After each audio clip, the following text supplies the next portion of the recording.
Let's give it another 2 minutes before we start. I see some people are trying to enter.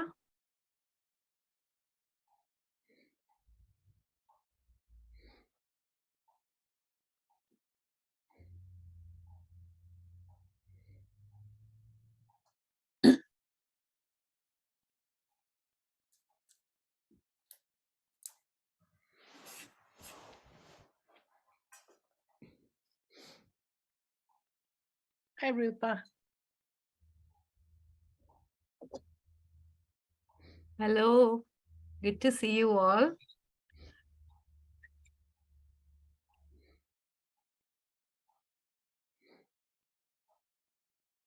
Hasn't it been such a wonderful day after all the rain?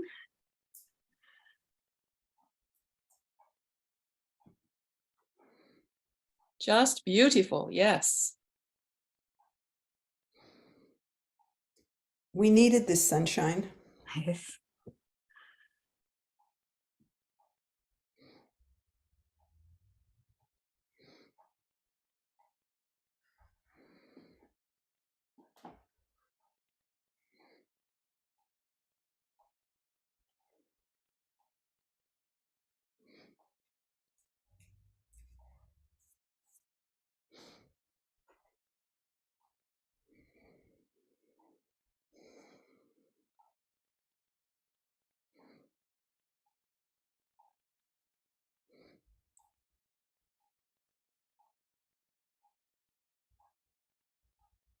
I'm spotlighting you, Rupa. Okay, thank you.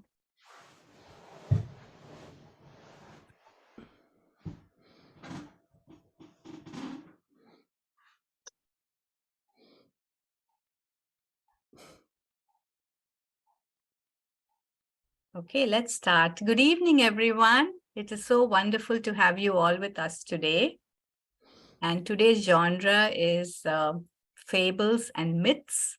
And I'd like to start out by asking you where you think these stories traveled from and how they came. If you want to put a few thoughts in the chat, feel free to do that.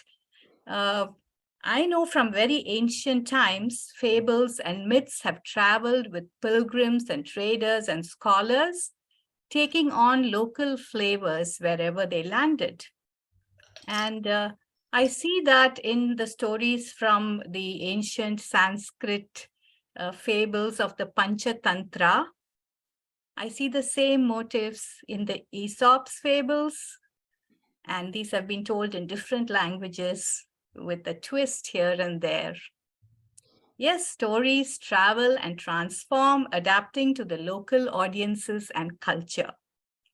Tonight, we are going to become armchair travelers as we sit down and relax and hear diverse stories from around the world with our talented group of storytellers here. And it is my pleasure to introduce our first storyteller, Nancy Jacob, who is a guest teller today, coming from the Asian Art Museum in San Francisco.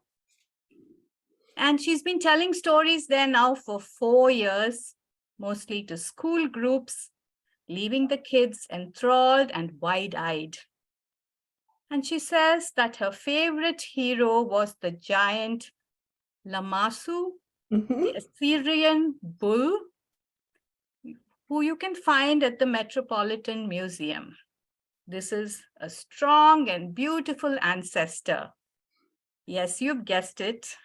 Nancy has Assyrian roots. I do. Now, her story is perfect for this time because March 20th is the Persian New Year or Nowruz, which is celebrated in some parts of West Asia. And her story is about a bird from the country of Tajikistan. So Nancy, please share your story with us.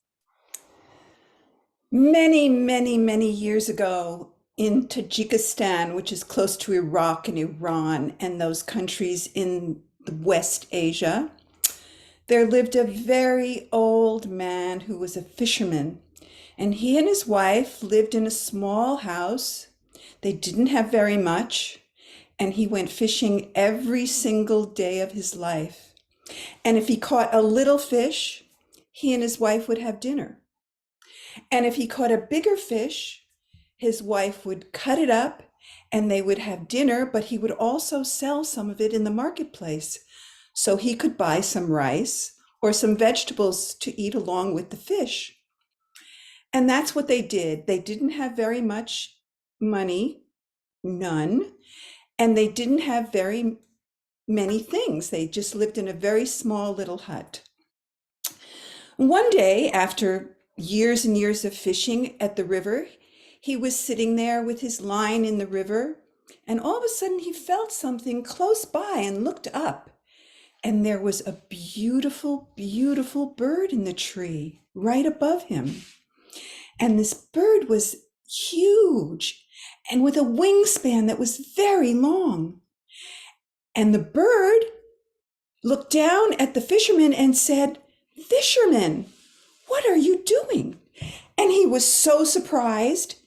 He thought to himself, this must be the magical Kaha bird I've heard about, since she can speak to me. And he said to the Kaha bird, "Well, I'm fishing. Every day I come here and fish."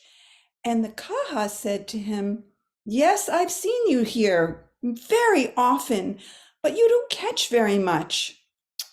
"Well, bird, sometimes I catch a little fish, and sometimes I catch a fish that's a little bit larger than a little fish. But no, I don't catch very many fish, and I'm too old to go very further away to catch anything else. And this is how I live. My wife and I have a little bit of food, and we manage." And the Kaha bird looked down on him, and he could tell that the Kaha bird was thinking of something. And she said, "Fisherman, go home. Tonight there will be a gift for you." And he went home, and his wife was prepared the small fish he caught that day. And he told her about the Kaha bird and said, "The Kaha said that she was going to give me a gift, but I have no idea what it's going to be." They ate their little bit of fish. They had their evening, got dark, and they went to bed. They went to sleep. Well, in the middle of the night, they heard, and they both woke up immediately, this big, big sound right outside their house. And they went running to the door to see what it was. They opened the door, and right in front of their door was this enormous fish. And they looked up, and as they looked up, they saw the Kaha bird flying away. Well, the fisherman looked at his wife, and she immediately dragged the fish inside and started cutting it up. They were still hungry because they hadn't had that much to eat that night.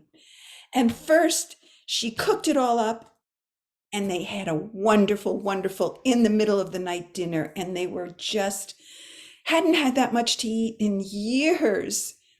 And then what she did was she cut the rest of it up, and the fisherman took the rest of the fish that she had cooked to the marketplace, and he sold it. And with the money that he had from selling this enormous piece of fish cut up into little pieces, he bought vegetables, and he bought rice, and he even bought a little bit of sweet for their dessert that night, maybe a little piece of baklava. And then he went home and he said, "Wife, I have all this food. We can live for a week on this food. It's so wonderful that the Kaha bird gave us this big fish." And she agreed. It was just a wonderful gift that the Kaha bird had given. And they ate their fill, and they were satisfied for the first time in many, many years, 2 nights in a row. And they went back to sleep. And in the middle of the night again, they heard this big crash. And they went out to the front door again, and there was another huge fish that the bird had left for them. Well, this time they cut the whole thing up together, and she cooked the whole rest of the fish, and he took it to the marketplace and sold every single piece. And that day, they had enough food from the previous shopping experience, and he bought each of them a coat so they would be warm in the next winter. And then that night, the same thing happened. And every night for months, the Kaha bird left them a big fish. And they sold every single piece. And they got to prepare food for themselves every night. They repaired their home. They gave their neighbors some money so that their neighbors could fix their houses, and they shared their food, and it was wonderful. The fisherman and his wife became very comfortable, maybe not rich, but really comfortable. And every night, the Kaha would leave them a fish, and it was wonderful. Well, one day when the fisherman was in the marketplace, he saw the guards of the king. Now, people had been talking about how this fisherman had gotten all these big fish, and people started talking and making rumors. And the rumor around town was that the Kaha bird was helping him. But nobody had seen a Kaha bird for a very long time, so they weren't sure. But this rumor and these stories had gotten back to the king. And the guards came to the marketplace. Attention, attention, attention. The king has heard that there is a Kaha bird visiting someone in the village. And the king needs to have this Kaha bird because he's going blind. And one of his wise men told him that only the blood of a Kaha would be able to cure his blindness. And because the king is so set on getting the Kaha bird, he is offering 20 bags of gold and half of his kingdom. And if anybody knows how to capture the Kaha bird, they should say so now. Well, the fisherman heard this and thought to himself, the Kaha has been so good to me. I cannot turn her in to the king. I must protect the Kaha bird. And he went home and told his wife, and they agreed that this was the right thing to do. And the next day he went back to sell more fish because the Kaha had left him another huge fish. And he went to the marketplace, and while he was selling his fish, the guards came again. Attention, attention, attention. We know there is someone who knows where the Kaha bird is. We need to capture the bird. If anyone knows how to capture the bird, we will give them 20 bags of gold coins, 20 bags, and half of the kingdom. Well, the fisherman heard it, and it was very tempting, and he started to get up to tell the guards it was him, but he sat down and thought, the Kaha has been too good to me. I cannot betray her like this. Attention, attention, who knows where the Kaha is? 20 bags of gold, half the kingdom. And he stood up again and sat down. And he thought for a few minutes, and a couple people came and bought fish from him. And finally he said, it's me. I know how to capture the Kaha bird. And the guards grabbed him and took him to the king. And they threw him down in front of the king and said, we must know how to capture the Kaha bird. And the fisherman had doubts again. Oh, but your majesty, the Kaha bird has been so good to me. He gives me fish every night. But I will give you 20 bags of gold, and you'll never have to fish again. And you'll have half my kingdom. You'll never have to go to the marketplace and sell fish again, ever. Oh, your majesty, that's very tempting. 20 bags of gold. You'll never get an offer like this again. Nobody will give you 20 bags of gold. You'll never sell enough fish to get 20 bags of gold. And finally, the fisherman said, okay, I have a plan on how to capture the Kaha bird, but you must send soldiers to me, and they must listen to everything I say. And the king said, I will send you 50 soldiers. The fisherman said, that's not enough. I want 400 soldiers. The king said, well, okay, 400 soldiers. I'll send them to you and they will listen to everything you say. Well, the fisherman decided that he would hide all of the soldiers in trees and in bushes around the river where he went to go fishing. And he would put a picnic together for the kaha bird. And so he took a Persian rug, a really beautiful one and big one, and put it out by the river. And on the Persian rug, he put seeds, sunflower seeds, and he put almonds and walnuts, and he put grapes and pistachios and pomegranates that he had opened, and so you could see all the beautiful red seeds inside, and all the things that the kaha bird would love to eat. And he told the soldiers, don't move and don't show yourselves until I give you the signal, because I know exactly what to do. And so he sat there for a little while, and he had his fishing line in just like he used to do before the kaha came and visited with him. And the kaha came and she sat in the tree above the fisherman, and she looked and she said, what are you doing? What is all of that beautiful food out there? Are you having a party? And the fisherman said, no, kaha, it's all for you. You have been so good to me all of these years that I decided it was time for me to do something for you. So I have put together all of the food that I think you would like. And so would you come down and sit on this rug with me and eat something? I will have some almonds and some fruit, and you can have anything you want on this picnic that you like. It's all for you. And the kaha thought, he's never been this nice to me. He's always thanked me, but this is very unusual. I'm not sure. But the fisherman was insistent. Please, kaha, please come down and sit with me. Well, the kaha was convinced, and so she spread her wings and slowly flew down and sat next to the fisherman on his rug. And she started pecking at the nuts and the seeds. And just then the fisherman said, now, guards, now! And they all ran out from where they were hiding. And the kaha looked around and she realized what was happening, and she spread her wings and started flying up.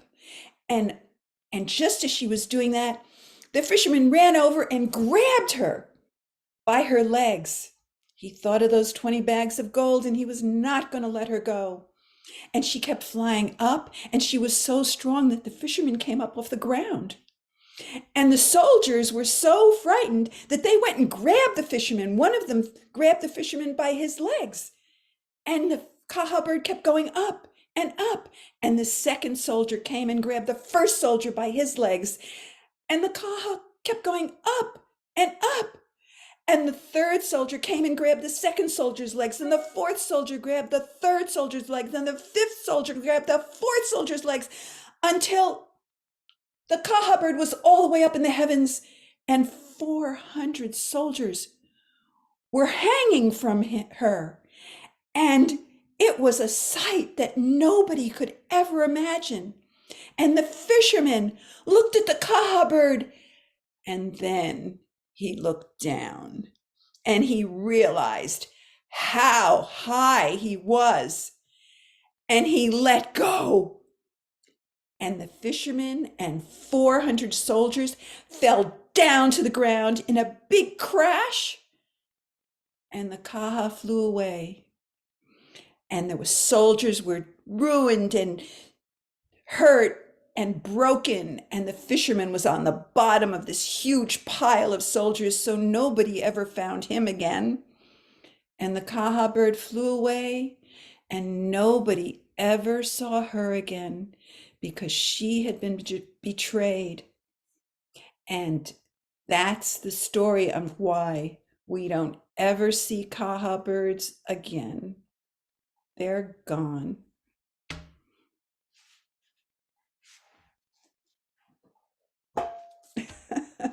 I hope you like my story. Thank you for that delightful and dramatic story, and for spreading all those delicious treats that one would eat for around Nowruz, the Persian Around New New Year's. Year. Yes, Yes, it's around New Year's in springtime. springtime. So now let's move on, or rather fly to our next storyteller, who brings us a story from China. And here is Sarah Armstrong, and everybody knows her. She is the fearless chair of SAC, the SAC board, and she is a lifelong educator. She has been a classroom teacher, principal, and a published author. She is a born leader and has recently taken on the chair of ASSIST, which stands for Artists Standing Strong Together. ASSIST recently celebrated its 3rd birthday, and over the pandemic has nurtured many storytellers, including me. And Sarah says that Superman is her favorite childhood hero since he helped people with special gifts. Sarah, please give us the gift of your story now. Thank you, Rupa. Thank you. Once, long ago in China, there was a young man who lived with his mother, and they tended their rice fields. Now, they worked hard. This young man worked from dark to dark every day. And he started thinking and wondering why, when he worked so hard and his mother worked so hard at her work, that they were still so poor.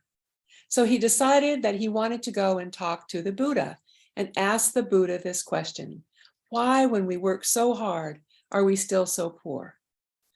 Now, his mother discouraged him from this quest.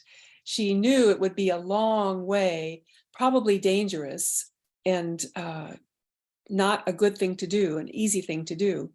But the young man persisted. That's what he wanted to do. And he finally convinced his mother, and she gave him her blessing and what food and water he could carry, and off he went.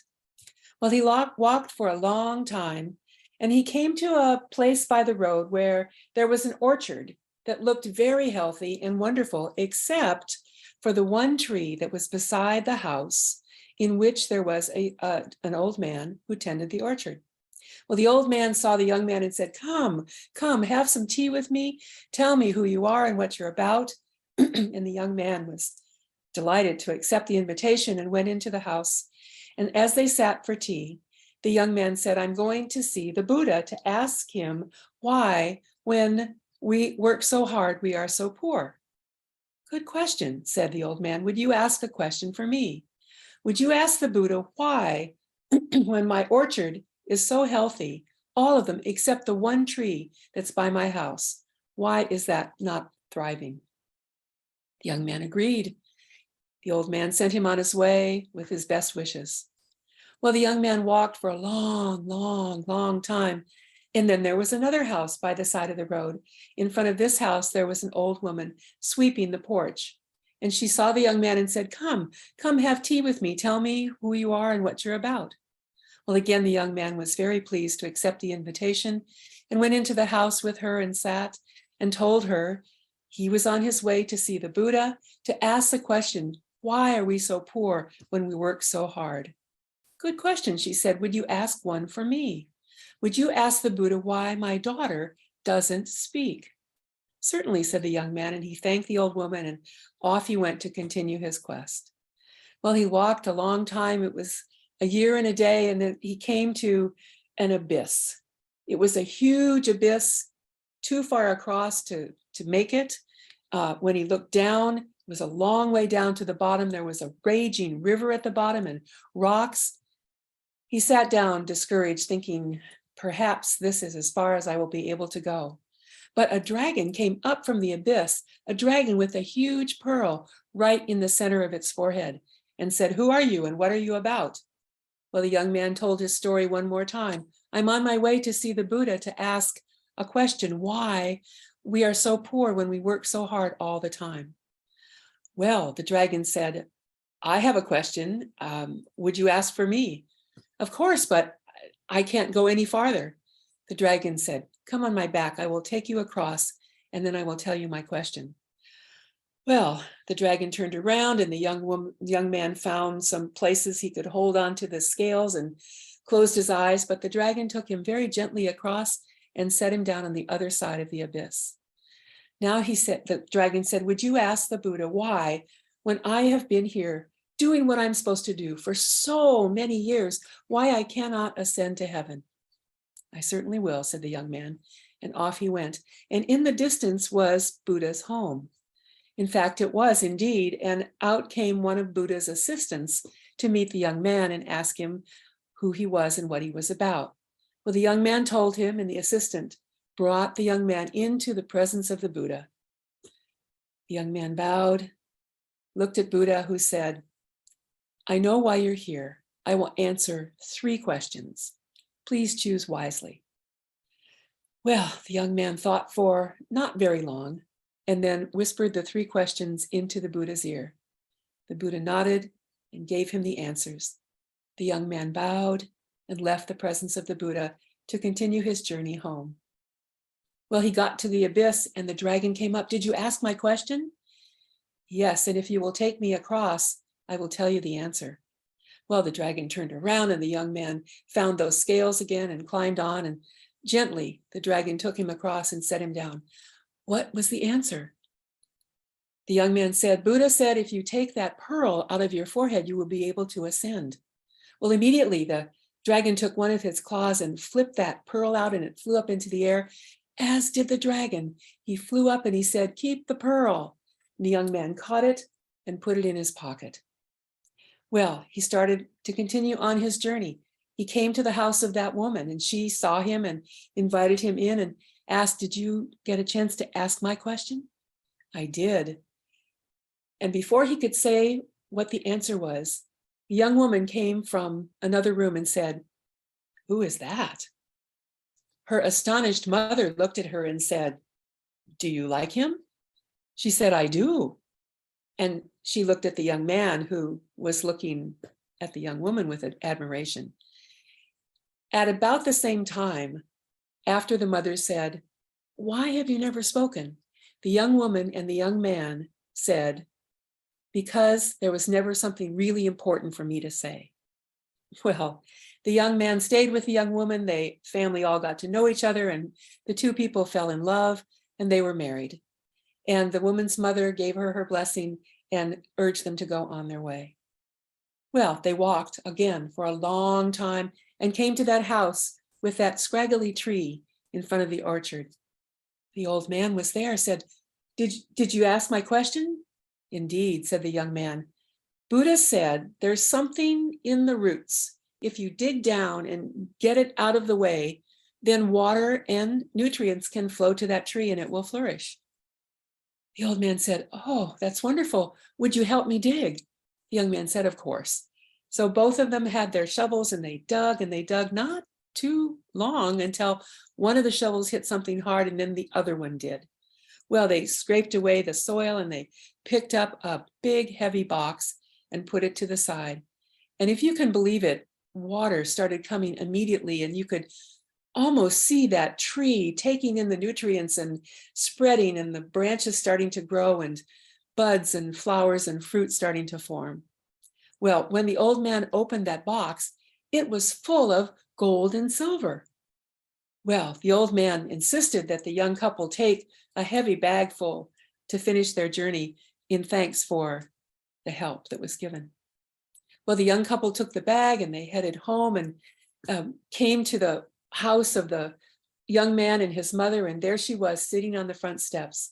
He came up to her and she said, oh, son, I never expected to see you again. I was just about ready to give you up for lost. It's been 2 years since you've been gone. I'm so glad that you're home. But because you were gone so long and I was so worried, and I never would have gone, but we have so much to be thankful for. I want you to meet my bride. And he brought his lovely young woman to his mother, who touched her face and was just so pleased to meet her daughter-in-law in that way. The young man said, "There's so many adventures we have to tell you. There was a dragon, and he took the pearl out of his pocket and he put it into his mother's hands. And as soon as he did that, her sight was restored." Well, there was much joy for a long time, and there were children and there were grandchildren, and it was a happy, happy, happy group. And the children loved to hear their grandfather's stories. And their favorite one was about the time he went to the Buddha to ask a question. Thank you. Thank you, Sarah. That was a beautiful version of the story. But this story is, you said it with so much of feeling and gentleness that are your hallmark, of course. And thank you for sharing that. Now let's travel the world and go to Mumbai, where our next storyteller is waiting. She is representing the Contra Costa Tail Spinners. She comes and visits with us every month. And this is Manjari Gogate. And she was a preschool teacher and used to enjoy telling stories to children, which she continues to do now as part of an NGO. And she happens to visit San Francisco almost every year to spend time with her son, and also volunteers at the Asian Art Museum when she's here. Now, her favorite story, Shiro, is Red Riding Hood. She said she liked the idea of her red cape and learned to be brave from her. Now, she will transport us and tell us a story from Hindu mythology. Manjari, the stage is yours. Gurur Brahma, Gurur Vishnu, Gurur Devo Maheshwara, Gurur Sakshat Parabrahma, Tasmai Shri Guru Me Namaha. The gods are our gurus, our teachers, and we learn from them everything good. In this story, there are two gods, Lord Brahma, who is the creator of life in the universe, and Lord Vishnu, who is the preserver of life in this world. The gods have their special set of powers and they use them for everything good. But not everybody uses these powers for doing good. And whenever there is this imbalance, adharma is created, and Lord Vishnu takes whatever avatar he deems best and comes down on the earth and creates dharma and removes the imbalance. Hiranyakashipu was a very evil demon king and he wanted to be more powerful than the gods. But he knew that in order to do that, he would have to do penance in the Himalayas in order to get some good energy and impress Lord Brahma. So he started meditating in the Himalayas for a good 100 years. Om Brahmaya, Om Brahmaya. Lord Brahma was impressed and appeared. What do you want, king? Oh, I don't want anything significant. I just want to be invincible. Everybody who is born has to die. Ask for something else. Then I will ask for 4 things. I will not be killed by a man, woman, god, goddess, or a beast. I will not be killed by day or by night. I will not be killed either inside the house or outside the house. And I will not be killed by any man-made weapon.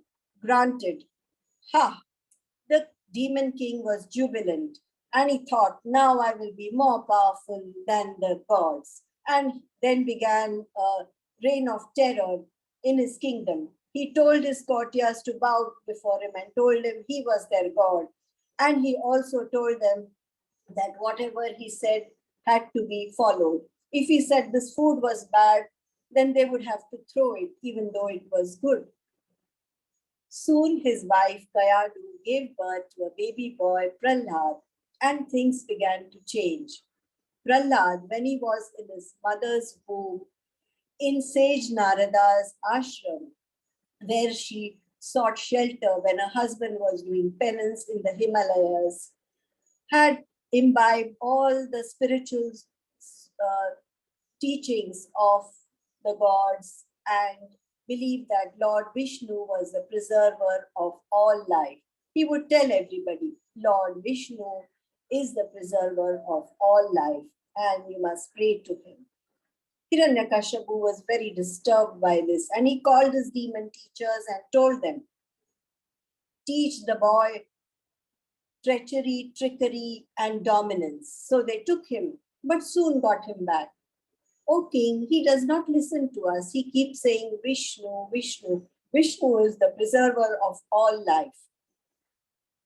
Hiranyakashipu, the demon king, was enraged, and he called his courtiers and said, take him to the top of the mountains and throw him down into the sea. The courtiers loved Prahlad, but they were very scared of the king, and so they took him to the top of the mountains and flung him down. Prahlad was not at all scared. He calmly took a deep breath and said, Vishnu, Vishnu. And lo behold, when he fell into the sea, he was unhurt. The courtiers again took him back to the king.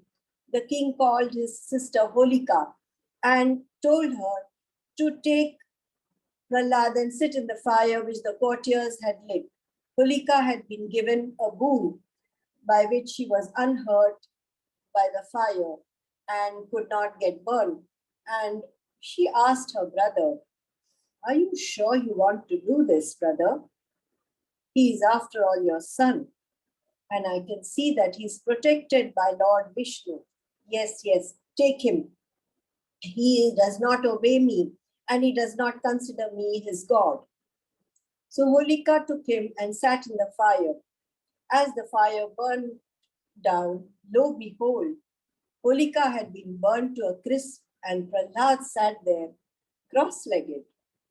And he was saying, Vishnu, Vishnu. The courtiers again took him to the demon king.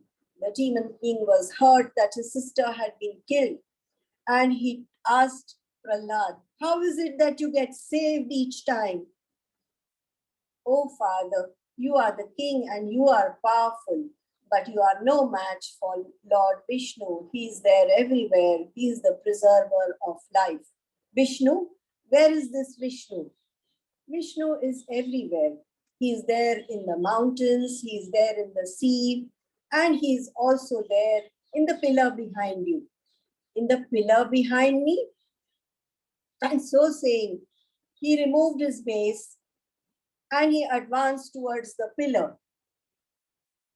And there could be vibrations felt right up to the pillar. His mace started shaking and the pillar broke into two, and out came Narsimha, half lion, half man.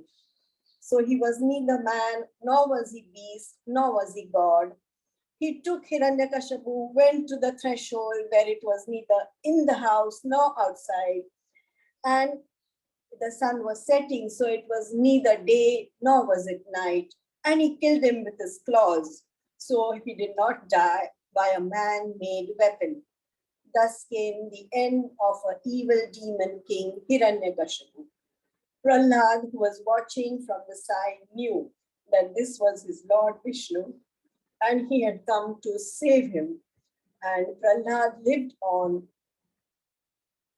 Hiran and Narsimha stayed on with Prahlad to teach him how to be a good king and rule his people wisely when the time came. Thank you. Thank you, Manjari. It's amazing how many stories there are in mythology, and you brought us a very important and powerful story from there. And it is always good to hear about how evil is destroyed and harmony restored.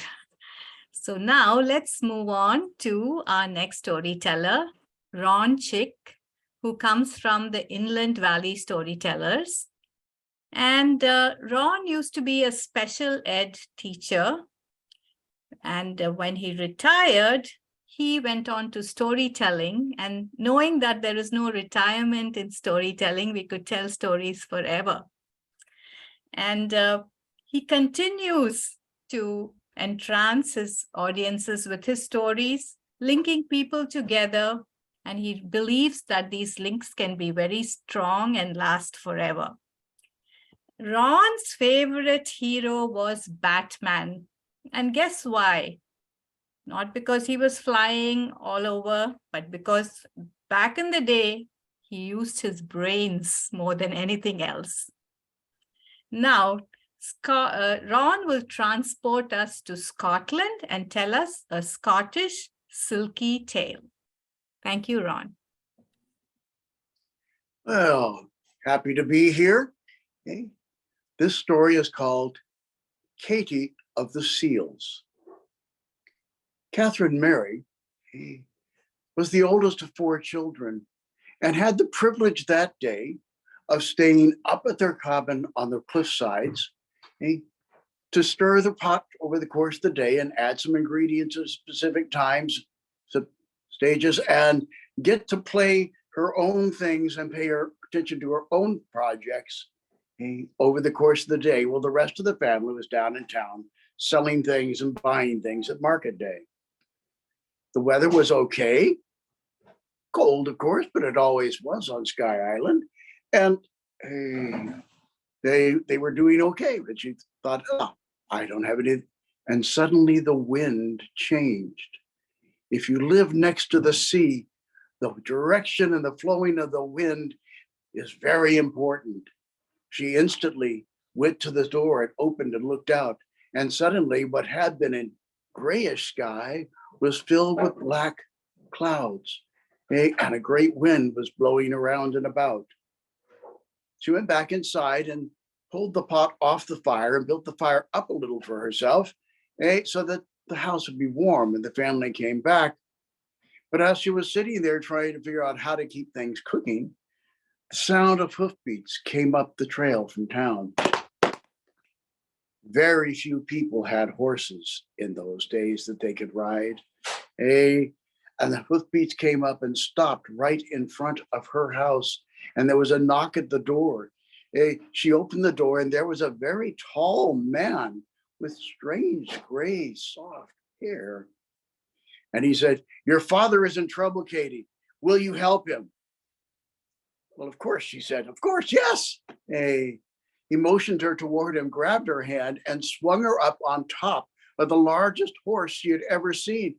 And the horse was also silky gray haired. And instead of turning toward the village and the harbor where her father might have come in this kind of weather, he turned up the cliff sides, galloping faster and faster and faster, heading toward the one place that all the children in the area were forbidden to be near, the place where the great cliff carved out and fell off into the sea below, and many a person had died falling from that spot. But the horse didn't hesitate for a single second. It ran to the edge of that cliff, it leaped out into space, and the man in front of her let go, and she let go. And the 3 of them were heading toward the water, and she thought, I'll surely die. And then she realized she was no longer herself.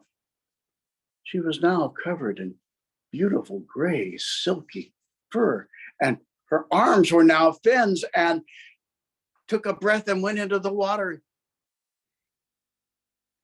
The silky prince who had grabbed her up said, "Come with me. You must do everything you can to help." So they swam downward, downward, downward. And as they did, she thought it would be too dark, but her seal eyes could see. They came to a strange shimmering curtain. The other seal swam right through it as if it wasn't there. So she did the same and landed on all fours in open air, in a city beneath the sea. She could see around her, there were Silkies who were human form and silkies who were seal form, going about their daily business. But the young prince said, come with me, come with me. You have a task you must accomplish. So Katie, back in human form, followed after the young prince. They walked past many beautiful things. There were pearls everywhere. And they came to another curtain, only this one was of spun gold. They parted it. And there in the middle of the room, on a dais intended for a king, was a great seal. But the seal was wounded. Out of its side was sticking the handle of a knife. The young man turned to it and said, Katie, hey, by human hand has father been damaged. By human hand he must be saved. Go to him.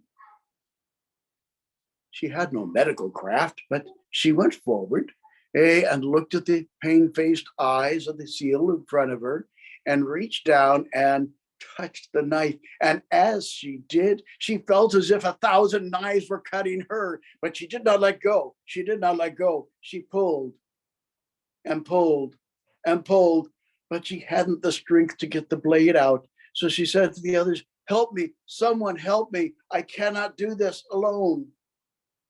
Suddenly there was a hand around her waist, pulling her backwards. And then another tug, and then another tug. And when she pulled the knife free, looked behind her and saw silky after silky after silky had gathered to give her strength. She pulled out the knife, and the king of the silkies spoke for the first time. By human hand this was done. By your hands I must be healed. Put your hands inside my wound.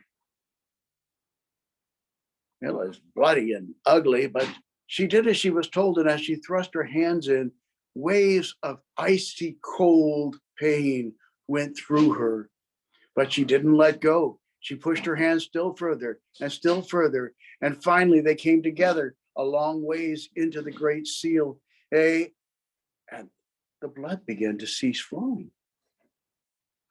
And as her hands warmed in the seal's blood, she was able to pull them out slowly. And when she finally got her hands completely out of the great seal, the wound closed over and the king was healed. He looked at her and said, thank you, Katie. Do you know this knife that struck me? And she did. It was the same knife that had hung by the door every night of her seal hunting father's career. And she thought, that is why it was me. That is why it's me. But I didn't use the knife. You have saved me, child. Therefore, I will reward you. I can give you pearls. I can give you enough pearls that you will be wealthy all of your days. She said, please, please, I came here to help you and to help my father. Can't I help my father? Can't you help my father? And the great seal changed into human form with a radiant smile on his face and said, that is the answer that is correct. Listen carefully. You will have to go up to the surface. Swim as fast as you can and time your leap onto your father's boat exactly right. For if you leap too soon, you will fall into the sea and you won't get a second chance. And if you leap too late, you will hit over the boat.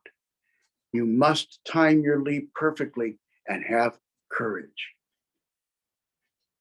Katie and the handsome young seal went out to the great curtain and swam upward. When she broke through the surface, she could see her father's boat, but it wasn't sailing correctly. It was going this way and that way, and the sail wasn't working correctly. There was something really wrong with it. And she watched as the boat bounced and prunked in this strange, weird storm that had come out of nowhere and didn't know quite what to do. But she thought, I'm supposed to watch for the right moment. She gathered her strength and her courage. She waited until the boat rocked upward, and began to swim and leaped as it tipped back the other way and landed square in the middle of her father's fishing boat. Her father was astounded, but he instantly realized that there was help here. Katie, he said, the sail is banging back and forth because it's broken free of its mounting, and I cannot hold the tiller and catch the sail. Whichever one I do puts the boat in danger, and I've been going back and forth. I'm so tired. Can you help? She rushed over, waited till the sail line whipped past her, braced her feet against the wall, and held on.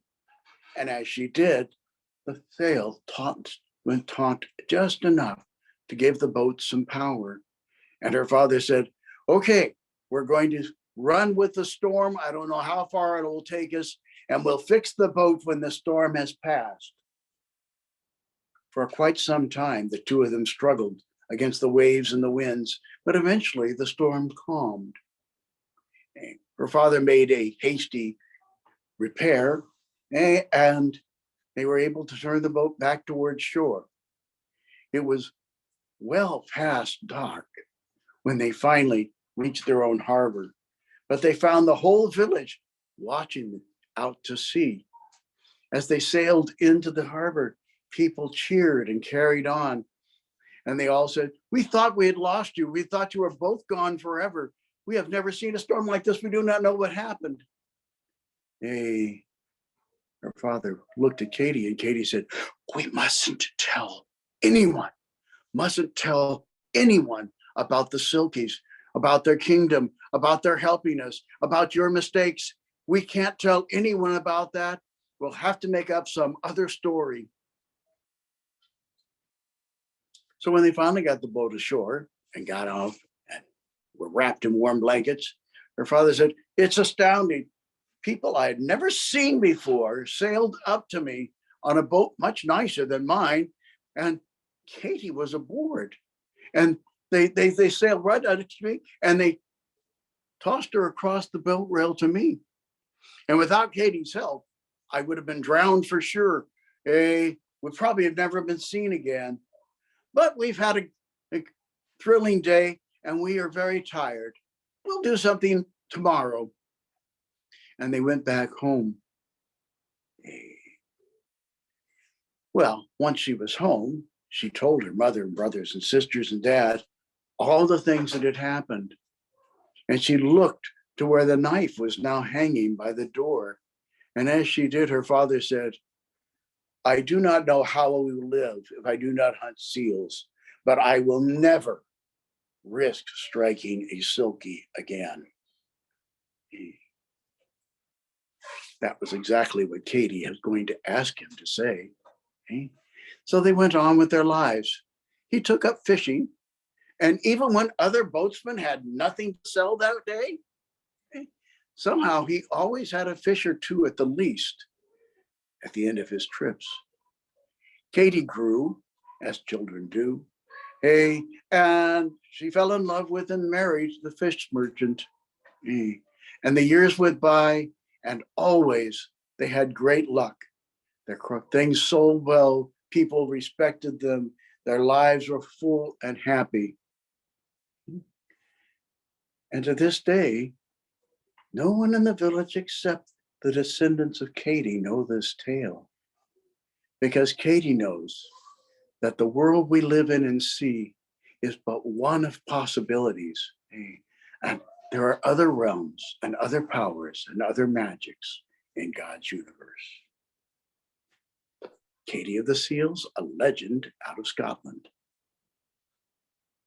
Thank you, Ron, for taking us into that mysterious and magical world of Selkies. And possibilities, I wonder if some have emerged after our recent storms. There could be one out on shore right now. Yeah, thank you so much. And let's go on to our next storyteller, who's going to take us into the magical world of frogs. We have Marilyn McPhee, who's the president of the San Diego Storytellers, a very experienced teller who's been telling since 1985. and she shares with her stories with a wide range of audiences. She's even a TED Talk speaker and has a unique wit and style of telling stories, which you will soon hear from her. And something that warms my heart is that she has 25 grandkids. And imagine, I can just envision her sitting and telling them stories. Thank you, Marilyn. Thank you. I'm really happy to be here. And first I thought, fables, do I know any fables? And then I remembered two frog, toad fables. The first one that I'd like to tell you is a little modern fable that was written by a woman named Margaret Harmon in a book called The Man Who Learned to Walk in Shoes That Pinch. Makes you want to read that, doesn't it? And I tell this story with the permission of the author and also her publisher. Once long ago, there was a toad who wished to know it all. This toad wanted to gather up all the information, all the facts, all the ideas in the universe. And so he went to the city where he felt like the knowledge would be more accessible. And it was. Every day he would learn more and more and more things. But to his great disappointment, it seemed like every time he learned something, like the names of the 9 muses or the capital of Paraguay, something else was slipping out of his brain. He didn't want that to happen. He needed a way to hang on to all of the knowledge that he was gaining. So he obtained a large book.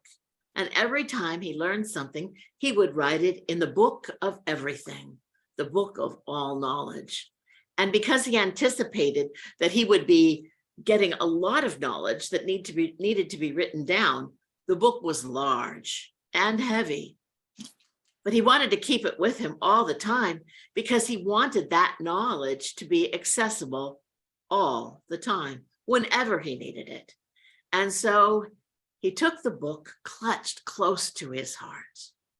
Now, the book was so heavy that it did sort of affect his gait, and it was so large that sometimes it obscured his vision. But he kept on taking it everywhere he went, every single day. One day, however, the toad, who knew it, going to text you. He was crossing a river on a fallen log, I was sending. holding the book You won't send it now. Of course. in front of practically in front of his face. And because he was holding it so close, he did not see a knot in the log. So he tripped, he slipped, and he fell into the river. Now the river was deep and swift flowing, and the toad was carried along on the current.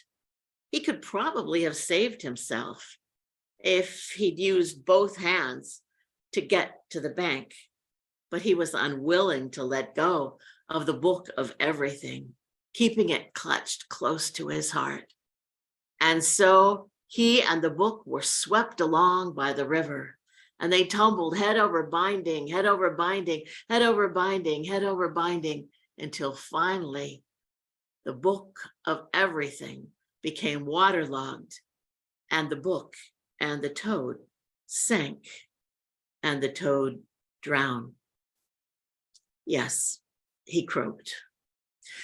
Now, the author of this little fable, she didn't write any moral to this story, but I think it just cries out for a moral. There are obviously things that must be learned from a story like this. And so I asked some of my friends, and they had some great suggestions.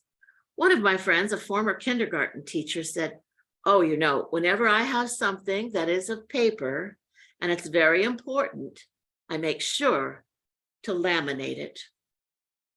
Good advice. Another friend said, "Well, you don't need to keep something like that in a book. You want to put it in your computer, and then you want to back up your computer on a regular basis." To which someone else said, "Well, probably better than that would be an external hard drive. That'll hold a lot of information." And then someone else said, "Well, you don't need anything physical at all. Just put it in the cloud and make sure it's safe there." And then a young friend said, No, you don't need to do any of that. Why, if you want to know anything, anything at all knowledge can be gained just by asking Google, or even better, Siri. Siri knows everything. And so those are a few morals from the story of the toad who knew it all. Well, my second little fable is one that I heard several years ago from a friend of my daughter's. My daughter and some of her friends needed to take a science class in the summertime at a high school that was a distance from where we lived. And so we carpooled. And every time it was my turn to take those students in the carpool, I would practice stories with them. And sometimes I would not be able to think of another story that I hadn't told them already. And so I would ask them for stories. And some of them would offer a story or two, but there was one girl who never told a story. Her name was Julie Choi. And I said, Julie, come on, you've got a story for us. I'm sure you do. And she said, no, I can't think of any stories. And I said, well, surely your parents told you some Korean stories. She said, oh, I do know one story. My mother has told me this story many, many times. She says that all Korean mothers tell their children this story. She says that all Korean mothers love this story. And Julie told me the story. And I think you'll see why she said what she said. Long, long ago, there was a mother frog. Now, the mother frog had two frog children, two little green frogs. And though the mother loved her frog children, and they loved her, they were extremely disobedient. Whatever the mother frog said, the children would do exactly the opposite. If she said, come in, they would go out. If she said, go out, they would come in. If she said, stand up, they would sit down. If she said, sit down, they would stand up. They did everything just the opposite of what she said. And in fact, they even croaked in an opposite way. The mother frog told them, all good little Korean frogs croak like this. Kegul, kegul, kegul, kegul. But just to tease her, they croaked like this. Gulgay, gulgay, gulgay, gulgay. It drove her crazy. Now, perhaps you know that frogs do not live so very, very long. And so finally, the mother frog lay on her deathbed with her two little green frogs around her. They said, oh, mother, mother, do not leave us. But she said, alas, I must. They said, well, mother, is there anything that we can do? Anything at all? And she said, well, yes, there is. When I die, please bury me. And then she stopped. And she thought to herself, every single thing I have ever said, they have always done the opposite. This one time, this last time, I will be smart. And so she looked at those two little green frogs and she said, children, when I die, please bury me at the foot of the hill, in the shade, next to the river. She said that because, of course, she wanted to be buried on the top of the hill, in the sunshine, well away from the river. But she knew they would do just the opposite of what she said. They nodded, and she died. And those two green frogs, they wept and wept and wept and wept. And they said, oh, our poor mother, our poor, poor mother. We loved her so much, but we were so disobedient. But at least we can observe her final wishes. And so they buried their mother at the foot of the hill, right next to the river, in the shade. Exactly what she said, but exactly the opposite of what she had wanted. And in the spring, when the rains came and the rivers flooded, their mother's grave was washed out to sea, leaving those two green frogs mourning for their mother, sitting on the riverbank and crying out, Kegul, kegul, kegul. And it is said that every spring in Korea, the riverbanks are lined with little green frogs who cry out, Gegul, Gegul, Gegul, for their mothers. And it is also said that disobedient children are often referred to as green frogs. And that is the story that I heard from my daughter's friend, Julie Joy, a story of motherhood and disobedience. What a delightful story, Marilyn. I love the croaking and the disobedience, and we can certainly relate to this in the human world, not the frog world. Thank you for sharing that. Now let's meet a storyteller who's going to tell us a story from another part of the world, from Belgium. His name is Peter Sevurenen, and he is from the Story Masters. Peter grew up hearing stories in the Netherlands and has told these stories for decades. As you can see from his backdrop, he loves trees. He happens to be a landscape artist and an arborist. And he says he doesn't remember the names of heroes, but anyone who dared fight or stand up to the establishment was a hero in his youth. Please tell us your story, Peter.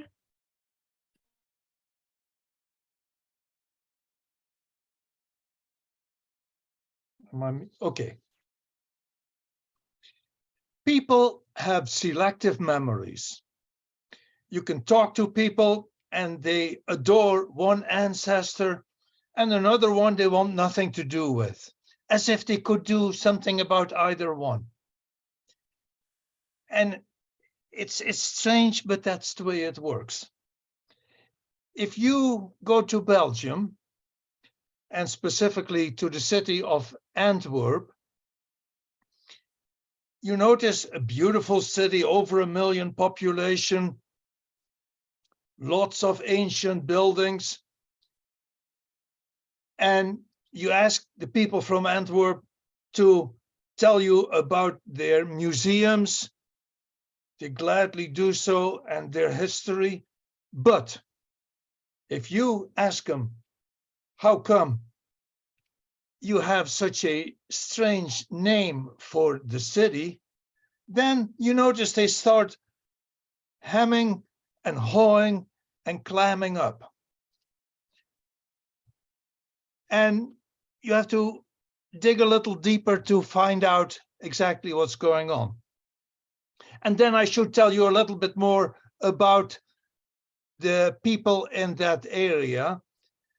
They, in their particular dialect, and I can include myself, I am from the Dutch part of Brabant, but they are from the Belgian part of Brabant and the province of Antwerp. So we're all connected by the same dialect.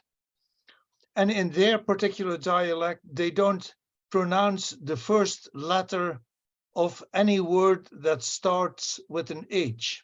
So they will say that ours is very I, isn't it? And after a while, you get used to it. No big deal. But this story took place long before, and I'm telling you that because it has an impact. It's important for the story. But this story took place long before there was even a city of Antwerp. And at that time, you had the Scheldt River flowing out towards the sea. And it was flowing by next to some villages. And the villagers there noticed that one day a giant had come together with his wife, and he staked out some territory. Matter of fact, he started building himself a castle, a big, fearsome castle. And it turned out that that giant was as strong as he was dumb. Not only was he dumb, he was also cruel. Not a very good combination to have for a neighbor, but that's the way it turned out. And so he started building himself that huge castle. And then, strangely enough, he left it unfinished here and there. He left holes in the walls so that he could sit in the castle and watch the Scheldt River right next to the castle. And if there was a school of fish swimming by, then out would come his giant arm and his claw-like hand, and he would grab those fish and just throw them in his mouth. And the same thing, if he saw a flock of birds, he would do the same thing, grab them and eat them. So obviously there was something very much wrong with him. But after a while, that giant got bored with catching birds and fish. And he decided it would be much more fun to grab the little ships that came floating down the river and take those ships and smash them to pieces, just like a little boy. But he was an adult and a big giant. So he would wait for those ships to come and grab one by the mast, lift it up so that it creaked in all the joints. And then he would take the captain and the crew, throw them in his castle in the down below in the cellar, and the same with the cargo. And then he would take that ship and smash it to pieces. So the neighbors were very unhappy and thought, perhaps we'd better get rid of him. But nobody had any idea of how do you get rid of a giant that lives next door. And the thing is, he got worse. Not only was he smashing their ships, now he decided that he could make himself a lot of money by asking for a big ransom to be paid within a short time. And then it turned out his cruel nature was visible. He would say, within a week, you pay me so much money. And if they couldn't, he would take out his big sword and he would cut off their hands and he would throw the hands in the river as far as he could. It was a sick play and he loved it, and he called it handwerpen, throwing of hands, and in the local dialect, Antwerpen. Now the neighbors obviously wanted to get rid of this giant as soon as they could. Well, soon they found a glimmer of a chance. As it turned out, first he thought that he was the owner of all the water in the river, and next he thought that he was God. And he decided not only was it not enough to just be God, all the population had to start praying to him. And so he sent out word. And now the villagers really were worried. What do we do next with the crazy guy out of his mind? We want to get rid of him, and we think that's the thing to do. But how do you get rid of somebody who is that vicious? And they had a long talk with the sculptor, Sylvius Brabo, and they asked him, how do we get rid of this giant, whose name, by the way, was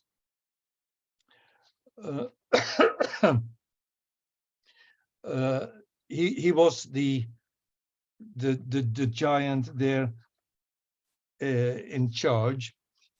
And so they said, Silvius, please tell us, how do we get rid of this giant?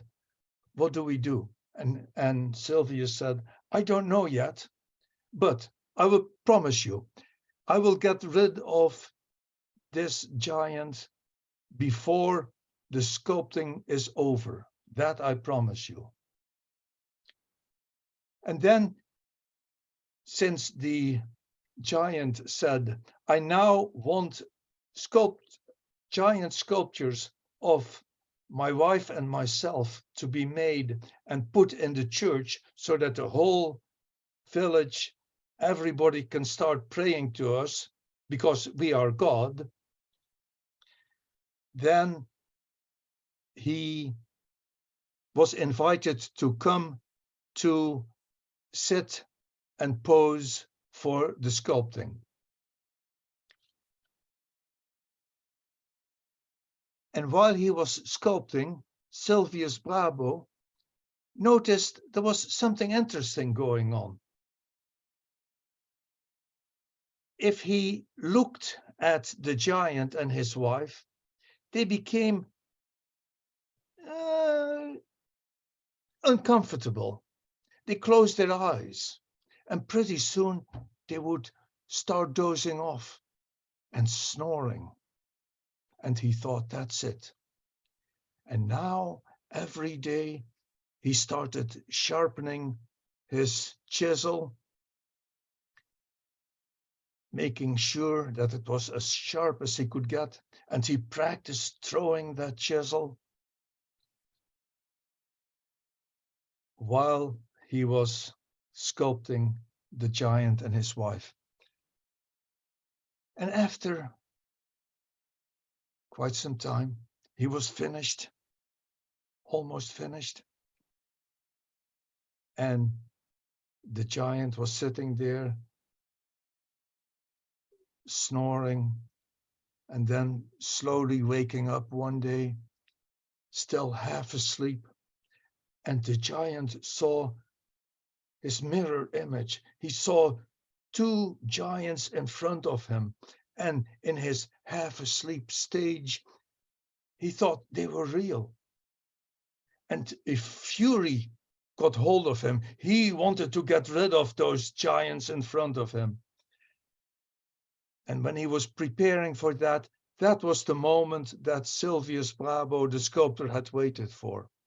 And he took that chisel, razor sharp, and he threw it with all his might right at the giant.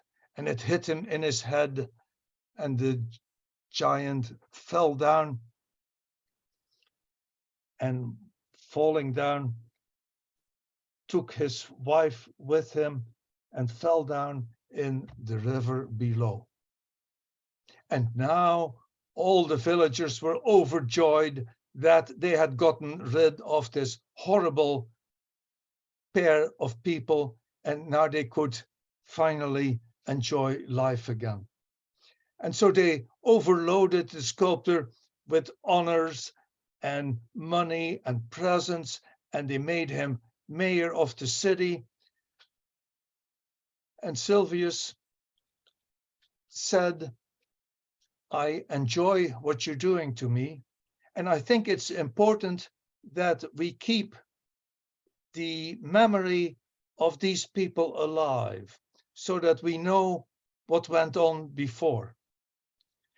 So he named the new city Antwerpen in the local dialect, Antwerp in English.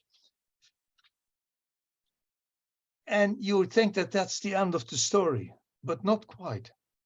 Because even although there is a sculpture of the giant and his wife on the Grand Market in Antwerp, if you go to the tourist office and ask exactly where it is, then you notice the same reluctance. The tourist office and all the notables in the city, as if they have any reason to be ashamed of that part of their history, or as if they don't want to acknowledge it. They'll talk about anything, but not about how Antwerp got its name. Thank you, Peter. That was fascinating. I always associated Antwerp with diamonds. Now I will associate with the giant couple who posed. Thank you so much. We will move on to our final storyteller, who is a mystery storyteller coming all the way from Bengaluru in India. She is Ramya Srinidhi, and she comes to us from the Sacramento Storytellers. She will be bringing us something from Hindu mythology. And Ramya is a passionate storyteller, actor, and educator, and also founder of the Indian Kamishi Bai Association.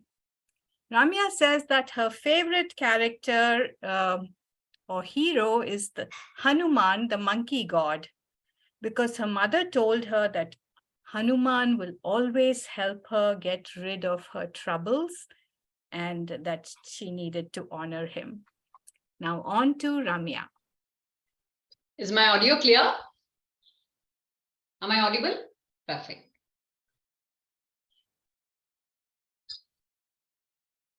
Shuddha Brahma Parat Pararam Kalatmaka Parameshwara Ram. Oh, oh, you have already arrived. I am very sorry. I was making arrangements for this celebration. Please excuse, I am making arrangements for this big celebration that is happening today. This palace has not seen a moment of joy for the last 14 years. These walls have not been adorned with flowers. These lamps have not been lit. The corridors have lived in dark for the last 14 years. Oh, but today everything is going to change. Prince Ram is coming back after 14 years to this palace. Please excuse me. In my excitement, I completely forgot to introduce myself. I am Tara, and I am one of the dancers of this palace. This palace is Ayodhya. It is somewhere in northern part of India, and it was ruled by a great and a powerful king called Dasharatha. He had 4 sons, and Prince Ram was the first of the 4 sons. Ram grew up from being a fine little boy to a young, handsome prince. He had mastered all the Vedas, Upanishads, you name it. He had mastered them all. I must have been a very young girl back then, in the spring of my youth, when this palace was getting ready for the coronation of my king, the Prince Ram, who was now ready to take on as the future king of Ayodhya. What a day it was, I tell you. We dancers were practicing day and night with our best moves, the finest expression, beautiful jewelry. We wanted to give the best during the celebration. Chefs from far and wide had come down to make special savories and dishes. Cashew nuts and raisins roasted in fine ghee, and the aroma had encompassed the entire palace. Vedas and Upanishads could be heard from faraway temples. But then soon there was silence everywhere. Due to an ugly turn of events, Prince Ram, his newly wedded wife, had to leave the palace and go live in the forest, a life of exile for 14 long years. His young brother Lakshman also followed him, and the 3 of them left to the forest. Since that day, this palace has lived in silence. Well, Ram went to the forest, and we heard that he had to face many, many hardships. The worst of it being that his wife was abducted by the king of Lanka. Ram lived a life of an ordinary man in the forest, and he was no match to the mighty army of Ravan. But with the help of a monkey army, he was able to go to Lanka and face Ravan, put up a brave fight. The battle lasted for several days. There were casualties and death on both sides. But everything came to an end when Ram defeated Ravan. Ravan, they say, had 10 heads. Were they really, literally 10 heads? Or the knowledge and wisdom that not one, but 10 heads could hold? Whatever it was, whatever and however great and powerful Ravan was, he now lay on the battlefield, breathing heavily and waiting for death to come. Ram looked at his brother and said, "Quick, Lakshman, go. Go seek out the knowledge from Ravan. He knew a lot." Lakshman was surprised by the strange order of his brother, but did execute his order. He went up to Ravan, stood towering near his head, and he said, "I am Lakshman, the brother of Ram. You have abducted his wife Sita, and you have been punished for that crime. As a victor who has the right to everything, your knowledge included. If you have any honor, pass on your knowledge," said Lakshman. Well, Ravan only turned his head to the other side, angering Lakshman, who came back and reported this to Ram. Ram smiled at his brother. He discarded his weapons and he walked up to Ravan. He sat near his feet and put his palms together and bowed. He said, "O noble one, O Ravan, the son of Kaikesi and Visharavas, devotee of Lord Shiva, I am Ram. I am Ram, who was responsible for mutilating the body of your sister, and I have been duly punished. I am Ram, whose wife you abducted, and you have been duly punished. We owe each other no debts, but I come here with my arms folded, seeking the knowledge that you knew. If you would like to pass it on, pass on your legacy, please give me your knowledge." Like a dying lamp restored to life with a fresh offering of oil, Ravan's eyes lit up. He looked at Ram and he said, "O great king, I realize that I have never seen you, Ram. I have only seen you as the man who was respected, admired by everyone, loved by your wife Sita. But I have truly not seen you.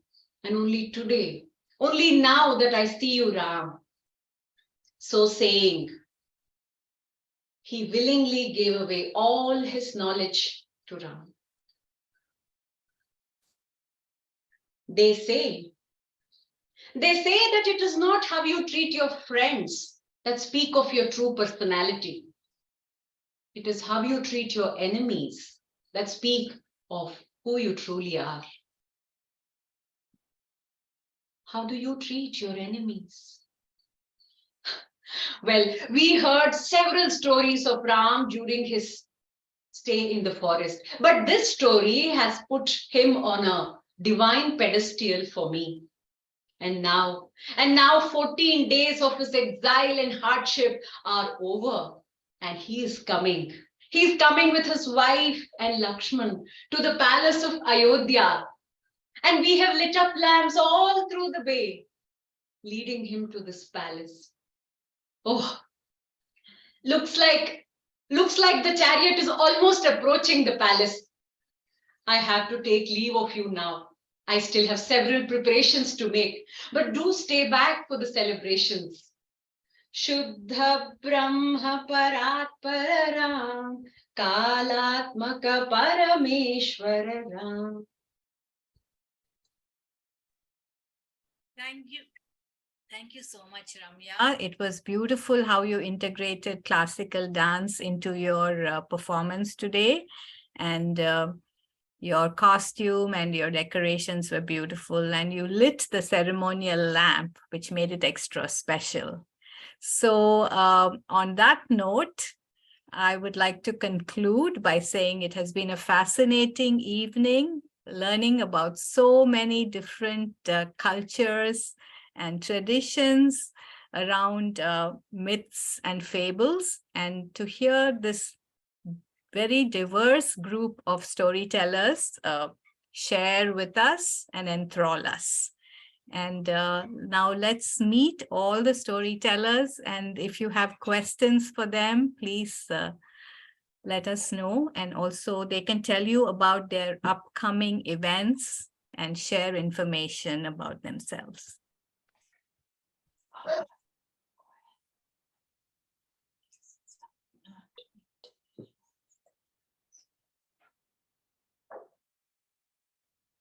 Sarah, can you share about the Bay Area Festival? Oh, gosh, thank you. I would love to share about the Bay Area Storytelling Festival. I think I've got, right, I'm putting into chat information at the Storytelling Association of California website. You can get information, and there's a link for tickets. Will be virtual and in person, and it's April 29th in Orinda at the Community Center where we were last year. It's going to be very cool. Ingrid Nixon from Alaska will be there. Tim Araneta from California will be there. Kirk Waller will be there. Why am I forgetting the other person? Oh my goodness. Who is it, you guys? I got to get my postcards. Antonio? Oh, Antonio Rocha. Oh, I'm so sorry. Antonio Rocha from Brazil. Yes. Don't forget Antonio. He amazed. How could I do that? Please don't tell him. Please don't tell him. And we're also very excited that there will be youth tellers, a session for youth tellers, and also a session with some of our friends from the Asian American Artists in Action. So it's going to be very, very cool. There's lots going on. There'll be workshop. It's just going to be fabulous. So I hope you all have it on your calendar, April 29th, and can join us in Orinda. Thank you so And it much. can be streamed also, right, Sarah? You can. Yeah, we'll be live streaming, and then anybody who buys a ticket, virtual, of course, virtual and in person, will have links to the all the work afterwards as well. Thanks. My grandpa has to read in church. And the genre for next month, April 19th, are historical stories. And we already have our 7 storytellers lined up. People really enjoy that genre, I think, and they applied and they sent the story swap leaders sent these tellers about a month ago. So we're all set. And after that, then we go into fairy tales, the humorous tales, and legends in May and all that. So all of you who are telling and anyone who's listening, think about possibly sharing at that time. Tell your story swap leader that you might want to participate in any of those. And do you want to tell them about the Sacramento Valley Storytelling Festival? You go ahead. Go ahead, Andrew. Oh, well, I'm not on. Okay, I'll come back on. I'll let you see me. Yeah, the Sacramento Storytelling Festival is in May. We didn't want to conflict with the Bay Area Storytelling Festival, so we're very happy about that. We're going to have Willie Claflin on, Claire Hennessy and Corey Rosen, all well-known storytellers. It's going to be really terrific. All 3 of them are going to do workshops for both beginning and professional storytellers, so that's going to be exciting. We have 5 regional storytellers that are going to be up there for 10 minutes each at the beginning of the festival. And we'll have the workshops, and then we're going to have open mic after that. So we're really excited about the very first Sacramento Storytelling Festival. I did put the Sacramento Storytellers Guild.org link on the on the chat so that you can go there and you can buy tickets if you want to. It's on May 20th this year. Saturday. Yeah, it's a Saturday. It's only in person though, so we're not live Only in streaming person. this first one. All SAC members are invited to the regional gem celebration, as well as our annual meeting on Saturday, March 25th. So please check out that information. And Rupa and I will be going next Thursday to the storytelling retreat in Kauai with Jeff Gear. Oh, you're so Been lucky. there and a whole bunch of other great, fantastic storytellers. Wow. They're going to be telling at different venues, and I'll be telling at the Zen temple. I'm so excited about that. Oh, that sounds great. Thank you. Only I were single. That festival in Oahe that had my mother go to it, talk to Jim May, find out there were storytellers in the world. She knew I told 6 stories at school as a resource specialist teacher. She said, you ought to contact this guy. I did. I called him. He said, you know what? There's going to be a festival right near you in California, I think. I've got a flyer for it here some way. So we were talking about storytelling and its impact and whatnot. He was walking around with his phone. He found the paper and said, yeah, it's in San Juan Capistrano and it's just next weekend. Wow. Is that too far for you? And I thought, no. And so I went to that as my first storytelling festival. It took my first class from professional storytelling. So that's Jim Greer has an important place in my heart. Yeah. Well, he's a great instructor too. And you mean it's Jeff Gear. Jeff, sorry. Jeff Gear. Yeah. Yeah, that's so interesting. Really good. Anybody else wants to share about Marilyn needs to share. Yes, I do. You know, if you start now, wherever you are, you can probably make it to San Diego in time for the San Diego Storytelling Festival. It is this Saturday. It's at the Coronado Library. Nice. Gorgeous place. And of course, Coronado is absolutely magic. It's completely free, the festival is, and we have some really interesting things, mostly local tellers, although the fabulous Brandon Spars from Northern California is going to be there, along with a woman named Marianne Christensen from Vordingborg, Denmark. She's coming, and there will be workshops taught by both of them, free, and also by Tanya Yeager in shadow puppetry, and she's internationally acclaimed.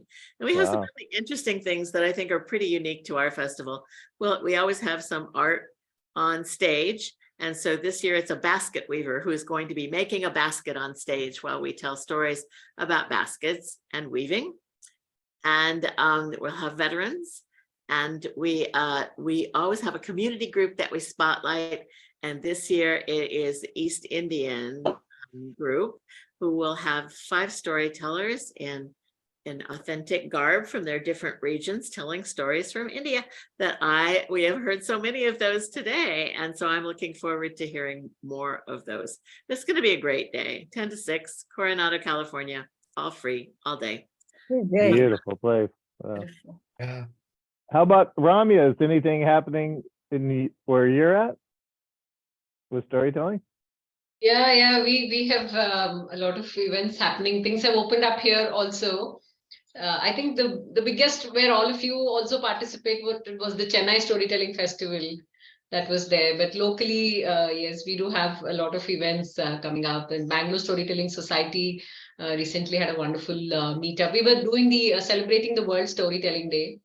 So we have multiple things lined up. So that's great. I have to say, I love your set, Ramya, and the whole outfit looks great. Thank you so much. I just wanted to make it a performative storytelling just for a change. So I had to dress up. Wonderful. Very nice. Any other events coming up? Nancy? Can I put a plug in for the Asian Art Museum? We have stories every Sunday at 1:00 for everybody. And it's a really great event. The storytellers tell in the galleries where the stories are focused. So we'll go to Chinese galleries for a Chinese story and Japan galleries for a Japanese story. It's always fun, and it's at 1:00 at the Asian Art Museum in San Francisco. Nice. And Wonderful. we I think have we have a new exhibit coming up end of March called Beyond Bollywood, 2000 Years of Dance. Oh, So we are going to be, yes, so do come and, you know, Wow. come and enjoy that. It's going to be very fascinating with a lot of stories being told around different deities. Nancy Wow. has a Yeah. flyer or something. Beautiful. Yeah. This is Yeah. the magazine from the museum this month. Wow. What is that date? Ram? It starts on, 30. the 29th or 30th of March, and it goes on through mid-July. So Hmm. let us Oh. know if you're in this area, and we'll try to come and give you a special tour if possible. And what are the Absolutely. dates of the Bay Area Storytelling Festival? April 29th. 20. April 29th. It Oh, might but- be remotely possible for us to leave Riverside, come to the Bay Area, enjoy your dance thing, go to the festival, and Yeah. come back to Yes. Riverside. It would be a little There you go. crazy, but Yeah. What we a might. great, It's a long it's a drive. great weekend, a good Yeah, weekend. and let me plug the Women's Storytelling Festival that's coming up from the 24th of this month, that weekend through the 26th, and some of us are on a virtual showcase on the 24th, but because we are going to be in Kauai at that time. But it should be really good with a lot of strong and wonderful storytellers participating, and it's hybrid, so you can get a online ticket and enjoy it if you can't fly there. And Okay. I just put in the link for that. I think we should take a group photo. Yes, let's do that. Yes, yes. Yes. And Thank you everyone for listening in, and I really enjoyed everybody's stories, and it's been a wonderful year, starting with the Gatha festival here in Mumbai, and then also listening in today to the other storytellers and participating. Thank you. Lovely. Thank you, Thank Manju. Thank you. you. Great to thank see you. So is somebody going to take a screenshot? I can Oh, take. is that what you want? Oh, yeah. Oh, Yeah. Yes, a I don't know. screenshot. All of you smile. 3, 2, 1. I don't know how to do screenshots, so somebody else is gonna have to do that. Yeah, I don't Ramya. know how I'm to get doing- back to the chat or you make any use of it. Hi, So Sally. all of those notes get lost on me. Windows and print screen. I have taken, I'll share it. Thank you. All good. Thank you so Thank much. you. Got to go. Thank you, everyone. And this will be posted on our YouTube channel. So please look for it, and you can watch your own stories and all the other lovely stories from today. Okay. Talk to me later. Thank you. Okay, Yeah. Good night, all bye-bye. of you. and Bye-bye. Good night, Bye. Good everyone. night. Everybody. Thank you, Take care. everyone. Thanks Good for night. coming. Thank you. You know, there were a few people that couldn't get on through Eventbrite. Somehow, you know, I've got the messages. Oh. So we definitely want to work on tightening that up, figure that out a little Yeah. better or something. Hmm. But So did you know, send them the link, Ed? Because we were talking about it at our run through that we should send them the link, right? well, these are ones that got a hold of me during the presentation. I mean, Oh. and they said, you know, we will, we're going to go online and we'll watch it there. They wanted to see the whole show. Okay, okay, that's good. Yeah. And somebody was pausing the recording. I don't know if it happened by Yeah. mistake. I don't Which know is- who was doing that, and somebody Yeah. took it out of Spotlight and put it into gallery view. Yeah, It was one of the not a- co-hosts. yeah. So Huh. I think from now on, you should just put the asterisks, and that way all of us will be on top, but not make us co-hosts, you So know? I don't know how to do that. What do you mean put on the No, ask? when they have to just Yes, rename Seema. themselves, like Ramya has done. See, rename yourself with an asterisk, and then Uh, you come up on- all together on top. So that'll be only for the participants. Oh, really? Yeah. that's- Okay, so Ed, maybe Ed, go ahead and how do you rename yourself? Just put your asterisk in front of your rename, in front of your name. You Yeah. So just- Ed, How rename do you- yourself with an asterisk in front of your name. Okay. Go to the little three There's like dots there. three dots and a Rename. pull down, yeah. Oh, I'm Yeah, gonna see stop the the re- recording. Whoops.